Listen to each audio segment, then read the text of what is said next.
subscribe and turn the notification on. امام علی علیہ السلام کی خدمت میں ایک شخص آ کے کہنے لگا کہ یا علی، سب سے سخت ترین قبر کس کی ہوگی؟ تو امام علی علیہ السلام نے فرمایا کہ اے شخص، یاد رکھنا سب سے سخت عذاب قبر میں اس پہ ہوگا جو انسان خودکشی کر کے مرتا ہے۔ یاد رکھنا خود کو مارنا اللہ کے نزدیک ناشکری کی انتہا ہے۔ مولا علی علیہ السلام فرماتے ہیں کہ میں نے اللہ کے رسول حضرت محمد صلی اللہ علیہ وآلہ وسلم سے سنا کہ جو انسان جس طرح سے خودکشی کرتا ہے تو وہی موت اس کا عذاب بن جاتی ہے، اور وہ بار بار ویسے ہی مرتا رہتا ہے، چیختا رہتا ہے، روتا رہتا ہے، اس کو اس کی کسی بھی نیکی کا اجر نہیں ملتا۔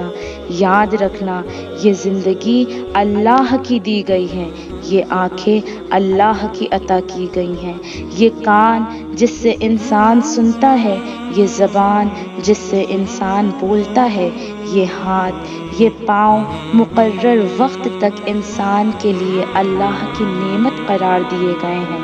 اور یہ زندگی انسان کے لیے امتحان ہے، اور موت اس امتحان سے نجات کا نام ہے، اور حساب کتاب روز محشر جنت و دوزخ میں تقسیم کو کہتے ہیں۔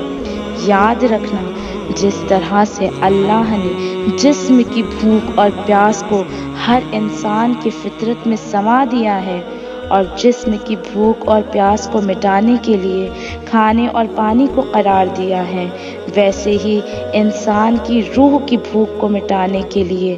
اللہ کی عبادت اور اس کے رسول کی فرما برداری کو روح کا سکون اور انسان کا اطمینان قرار دیا ہے۔ جو انسان اللہ سے دور رہتا ہے، اللہ کی عبادت نہیں کرتا اور اس کے رسول کی اطاعت نہیں کرتا، اس کی روح بے چین رہتی ہے، اور انسان اپنے سکون کے لیے دنیاوی خواہشات کو سہارا بنا لیتا ہے، اور وہی چیز اس میں لالچ اور ہوس پیدا کرتی ہے۔ یاد رکھنا یہ دنیاوی چیزیں ایسا جال ہیں جس میں انسان پھنستا جاتا ہے، اور جب ان کی خواہشات پوری نہیں ہوتی تو وہ مایوس ہوتا جاتا ہے، اور پھر اپنی زندگی سے مایوس ہو کر اپنے آپ کو ختم کرنا چاہتا ہے۔ افسوس ہے کہ انسان اس چیز سے ناواقف ہے کہ زندگی تو صرف امتحان ہے، اور اس کا عظیم اجر اللہ نے پہلے سے رکھا ہے۔ انسان جتنا اپنی خواہشات کے پیچھے بھاگے گا اتنا ہی وہ اس دنیا میں بھاگتا رہے گا، اسے کبھی منزل نہیں ملے گی، کیونکہ اس دنیا کی حقیقت سوائے دھوکے کے اور کچھ نہیں ہے۔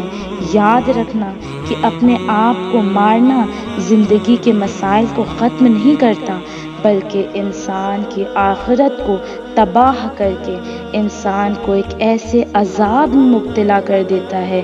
جو انسان کی روح کو کبھی چین نہیں دیتا۔